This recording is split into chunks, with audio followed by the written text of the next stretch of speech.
Hello बच्चों, welcome back to my channel. आज मैं आपके लेके आ रही हूँ हाफ ईयरली का कक्षा 8 का सामाजिक विज्ञान का पेपर। तो स्टार्ट करते हैं। सबसे पहले इसमें आपका संक्षिप्त प्रश्नों के क्या करना है, आपको संक्षिप्त में उत्तर देना है। सबसे पहले नवीकरणीय संसाधन के 2 उदाहरण देने हैं और क्या है नेक्स्ट है आपका पेंटिंग से आप क्या समझते हैं। फिर है मिट्टी किसे कहते हैं। भारतीय संविधान का जनक BR अम्बेडकर को कहा जाता है। 2 मूल अधिकारों के नाम बताना।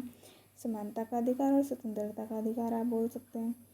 फिर सेकंड है आपका सही विकल्प बताना है। इसमें आपको कौन सा मानव निर्मित संसाधन है। मानव निर्मित संसाधन क्या होते हैं, सबसे पहले हमको पता होना चाहिए। हमको पता है कि मानव द्वारा जो बनाए होते हैं वो मानव निर्मित होते हैं। जैसे हम कह सकते हैं क्या, ये जो कैंसर उपचार की औषधियाँ हैं ये मानव द्वारा बनाई गई हैं, तो ये मानव निर्मित हो गए। और ये जो सेकंड दिया है ये क्या हो जाएंगे, प्राकृतिक हो जाएंगे, क्योंकि उष्णकटिबंधीय माने प्रकृति द्वारा दिया गया। झरने का पानी प्रकृति द्वारा दिया गया है, तो इसका आंसर जो है वो क का आंसर हो जाएगा नंबर 1। नेक्स्ट में चलते हैं। कौन सा मृदा का निर्माण कारक मृदा का निर्माण नहीं है। निम्न में से कौन सा कारक मृदा निर्माण का नहीं है, तो इसमें आपको बताना है। मृदा का गठन, जैव पदार्थ, ये 2 तो होंगे, ये जो है ये नहीं होगा। फिर नेक्स्ट है आपका सुनहरा रेशा से क्या अभिप्राय है। इससे अभिप्राय शायद पटसन से हो सकता है। और फिर नेक्स्ट है कॉफ़ी का प्रथम उत्पादक, कॉफ़ी सबसे ज़्यादा कहाँ होती है ये आपको बताना है। तो नेक्स्ट चलते हैं सत्यासत्य में। इसमें सबसे पहले सरकारी दस्तावेजों से हमें ये समझने में मदद मिलती है कि आम लोग क्या सोचते हैं, नहीं मिलती। अंग्रेज़ों को लगता था कि सही तरह शासन चलाने के लिए सर्वेक्षण महत्वपूर्ण होते हैं, तो हाँ होते हैं, लगता था उनको। फिर ग है आपका मुग़ल साम्राज्य 18वीं सदी में मजबूत होता गया। फिर घ है महाराणा रणजीत सिंह पंजाब के राजा थे। और ड है अंग्रेज आदिवासियों की जीवन पद्धति को बचाने रखना चाहते थे, ये आपको बताना है।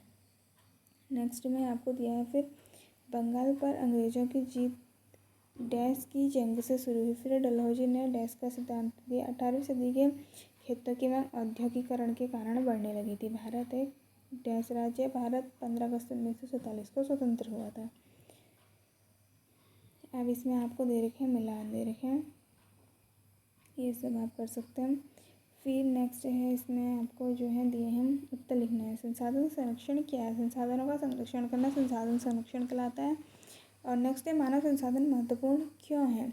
मानव संसाधन जो है ना, मानव की ज़रूरतों को पूरा करने के लिए महत्वपूर्ण है। जैसे अगर हमको कहीं दूर जाना होता है तो हम पैदल तो जा नहीं सकते हैं, तो हम क्या करेंगे, उसके लिए प्लेन में चले जाएंगे या फिर ट्रेन से चले जाएंगे, और वो हमारे द्वारा ही बनाई गई चीज़ें हैं। इसलिए अगर ये ट्रेन प्लेन नहीं होंगे तो हम दूर की जो दूरी है उसको पार करने में बहुत साल लग जाएंगे। इसीलिए हमारे लिए जो है मानव संसाधन इम्पोर्टेंट है। अब है ग है आपका भूमि निम्नीकरण के कोई 2 कारण लिखिए। फिर घ है हमारा कृषि किसे कहते हैं, ये तो आपको पता ही होगा कृषि किसे कहते हैं। अब है विस्तार से लिखना है। स्थानांतरित कृषि क्या है, इसकी हानियाँ क्या हैं। स्थानांतरित कृषि वही जो एक स्थान से दूसरे स्थान पर करी जाती है, स्थानांतरण कृषि हो गई। इसकी हानि क्या होती है कि जिस जगह पर हम कृषि करते हैं उसको आसपास जो पेड़ पौधे होते हैं उनको काट कर हमको खेत जैसा बनाना होता है, जिसमें हम आराम से कृषि कर सकें। फिर हम जो क्या करते हैं, दूसरी जगह चले जाते हैं तो वहाँ फिर वनों की कटाई कर देते हैं। इससे जो है हमारे पर्यावरण के लिए जो है परेशानियाँ हो सकती हैं, इसलिए ये सब इसकी जो है हानियाँ हो गई।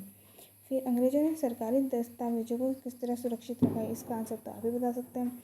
फिर यूरोपीय व्यापारिक कंपनियां भारत की तरफ क्यों आकर्षित हो रही थी, ये है ब्रिटिश शासन में घुमंतु काश्तकारों के सामने कौन सी समस्याएं थी। ब्रिटिश शासन में जो है घुमंतु काश्तकारों के लिए समस्याएं थी कि ब्रिटिश शासक वाले चाहते थे कि वो एक ही जगह में क्या करें, घुमंतु काश्तकार जो है एक ही जगह में खेती करें, जिससे ब्रिटिश शासन को उसका क्या मिल सके, मतलब वो लाभ कमा सकें बहुत सारा, इसलिए वो ऐसा चाहते थे, लेकिन ऐसा हो नहीं सका था।